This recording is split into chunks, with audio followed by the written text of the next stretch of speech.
สาวน้อยแลบลิ้นใส่องครักษ์แล้วพูดกับฮ่องเต้ว่าเราคอแห้งแล้วสหายไหนท่านบอกจะให้ข้าดื่มชาฮ่องเต้หัวเราะอารมณ์ดีนานๆทีจะมีคนมาพูดแบบนี้ทิ้งยศถาบรรดาศักดิ์ชั่วคราวอยู่แบบคนธรรมดาเช่นนี้ก็มีความสุขฮ่องเต้ถามเจ้าชื่ออะไรสาวน้อยตอบข้าชื่อหลีหนิงแล้วท่านสหายของข้าล่ะท่านชื่ออะไรฮ่องเต้ตอบ ให้เรียกข้าว่าสหายลูกหลีหนิงยืนขึ้นแล้วถอนผมฮ่องเต้องครักษ์ชักดาบอีกครั้งเมื่อฮ่องเต้เห็นจึงไล่องครักษ์ทั้งหมดออกไปจากนั้นหลีหนิงก็ถอนผมตัวเองเพื่อแลกกับผมของฮ่องเต้แล้วพูดว่าแลกกันนะข้ากับเจ้าเป็นสหายกันร่วมเป็นร่วมตายกันต่อจากนี้ฮ่องเต้ยิ่งเอ็นดูหลี่หนิงมาก เพราะหลี่หนิงนางอายุรุ่นราวคราวเดียวกับองค์รัชทายาทฮ่องเต้ถามหลี่หนิง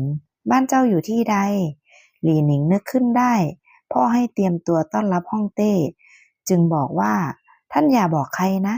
ว่าข้าน่ะคือลูกสาวของแม่ทัพอันหนิงข้าต้องกลับก่อนแอบออกมานานแล้ว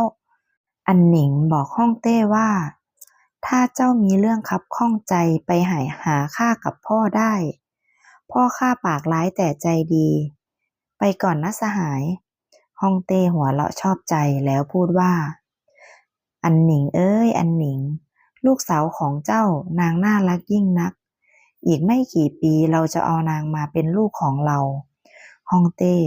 ทรงคิดว่าเมื่อนางอายุถึงวัยครองเรือน จะออกราชองค์การประทานสมรสให้รัชทายาทหลีหนิงเมื่อกลับมาถึงจวนก็เข้าประตูหลัง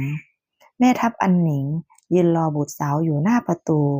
เมื่อหลี่หนิงเข้ามาแม่ทัพอันหนิงจึงพูดว่าเจ้าไปไหนมาพ่อบอกแล้วไม่ให้เจ้าออกไปข้างนอกใช่หรือไม่กลับห้องไปกักตัวสำนึกผิดไม่มีคำสั่งห้ามเจ้าออกมาแม่ทัพอันหนิงจึงใช้โอกาสนี้ซ่อนหลี่ไม่ให้ฮ่องเต้ฉีเห็นเพราะถ้าเขาเห็นหลี่เขาจะต้องมีความคิดบางอย่าง ซึ่งแม่ทัพหนิงยังไม่ทราบว่าบุตรสาวของตนได้พบกับฮ่องเต้แล้ว และยังสาบานเป็นสหายกันด้วย ในตอนเช้าฮ่องเต้ยกทัพมาถึงค่ายอันหนิง แม่ทัพอันหนิงวันนี้ได้เตรียมพิธีต้อนรับ เมื่อฮ่องเต้เห็นแม่ทัพอันหนิง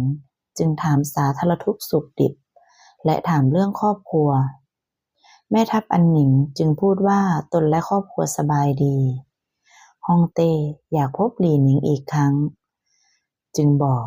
ให้แม่ทัพอันหนิงว่าเราจะเลี้ยงอาหารค่ำในเย็นนี้